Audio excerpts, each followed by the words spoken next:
Puzzle. Under the Info tab, there are several lesson ideas for using the puzzle exploration.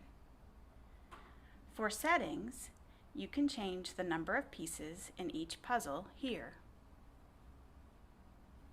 I'll stick with 2 by 2 for demonstration purposes. Where it says Load Alphabet Pack, I'll keep that checked.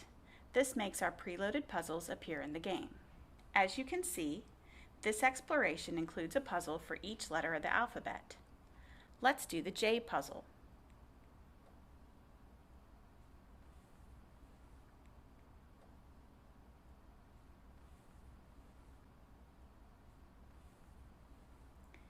If I tap the arrow, I get my choices back.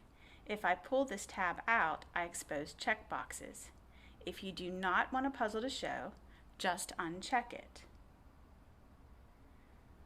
One of the most exciting elements of puzzle is that you can create custom puzzles. If I close the exploration and go to the desktop, you'll see that I have a folder called Puzzle Content. I also have both a photo and a video that was taken on a trip to a local farm.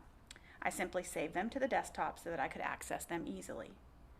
Now I can drag them into this Puzzle Content folder. I use the Windows icon to get back to the tile screen. I select Puzzle and then hit play. If I pull out the bar and slide the puzzles, like magic, my custom puzzles are there.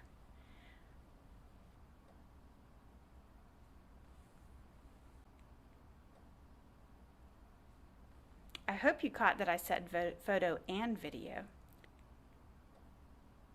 Let's take a look at the video puzzle. It is amazing for children to be able to create a complete video puzzles of real life experiences.